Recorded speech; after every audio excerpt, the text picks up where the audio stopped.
If the legendary music producer duo Steely and Clevie win their case in court against the genre of reggaeton, could that be the end of reggaeton as we know it?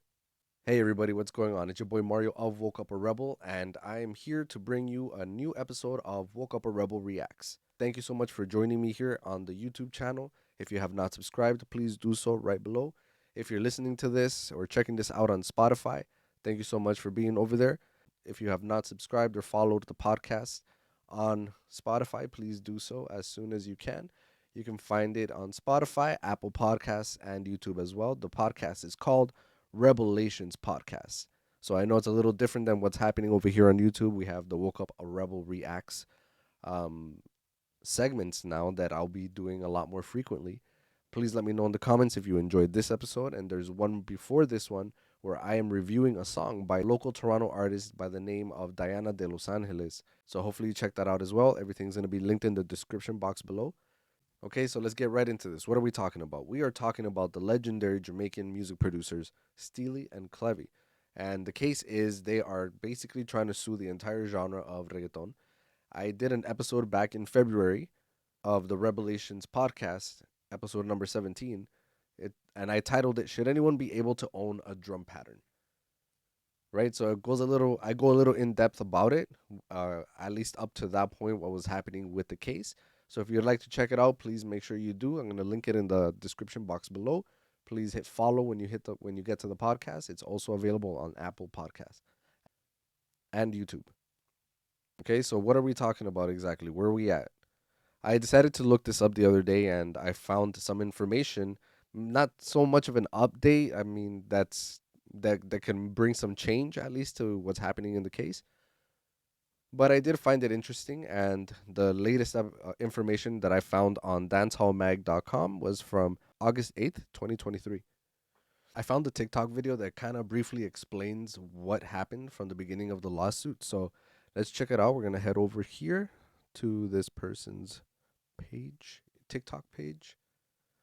A Jamaican dancehall producer is essentially claiming ownership of the entire reggaeton genre and suing hundreds of artists for copyright. This goes all the way back to 1989 with producers Steely and Clevie, who produced a beat called Fish Market. The beat was then heavily sampled into the hit song Dem Bow by artist Shabba Ranks. The song was an explosive hit and went on to win him a Grammy and has since been called as the song that birthed reggaeton. His song has also been sampled hundreds of times. Steely passed away in 2009, but Clevie, along with a representative for Steely, are now suing almost the entire genre of reggaeton. Some of the genre's biggest artists were consolidated into a single action. Bad Bunny's lawyers argue that they are trying to monopolize practically the entire reggaeton musical genre for themselves by claiming ownership of musical compositions sampled by over 100 artists and more than 1,600 songs. Bad Bunny himself in the lawsuit is accused of copyright for 77 songs. They also said that the rhythm is the building block of the entire genre and that copyrightable elements such as melody and lyrics are not included in the case. I'm going to show you all the beats for the two songs. So that's essentially what's happening, in a nutshell and as quickly and briefly as possible. And yeah, if you want to go a little bit more in depth about that, then by all means head over to the podcast. It's going to be linked below the podcast episode that talks about this whole situation. We're going to go back to the article. And essentially, what is being said is all of the artists that are being sued in this lawsuit, they're basically trying to have it dismissed because they're claiming, hey, it's not necessarily an original beat. Yes, what I think, the case that I do think Stevie and Clevie have is that they probably were the first ones to use those particular sounds for the drum rhythm. But I mean, it's a sticky situation.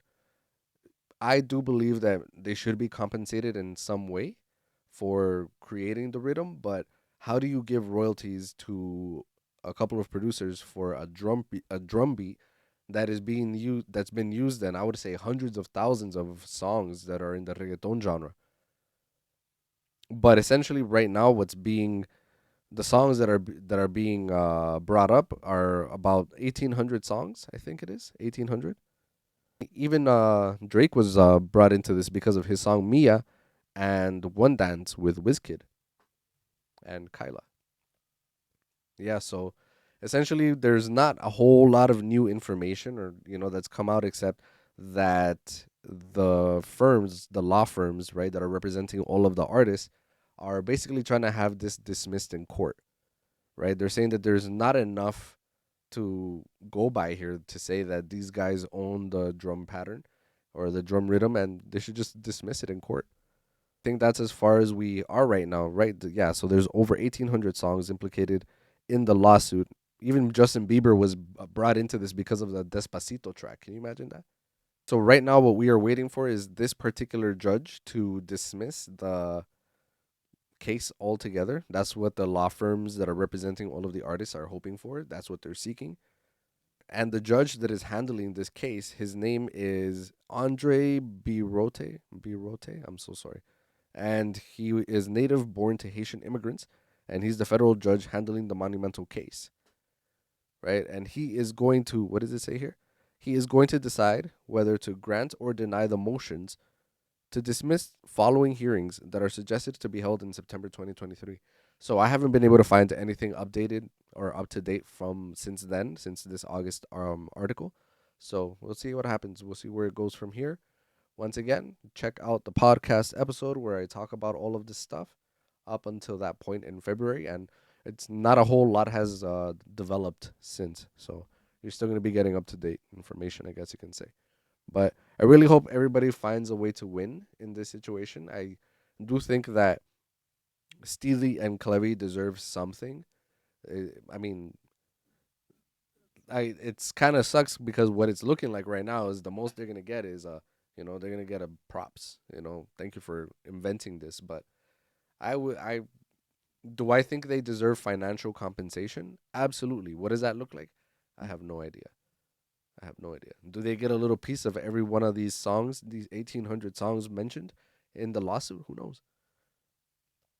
And I mean, how much would they be looking for? Well, how much percentage of that split would they want of each one of those songs? So I hope that this video helped you get a little bit more understanding of what's going on.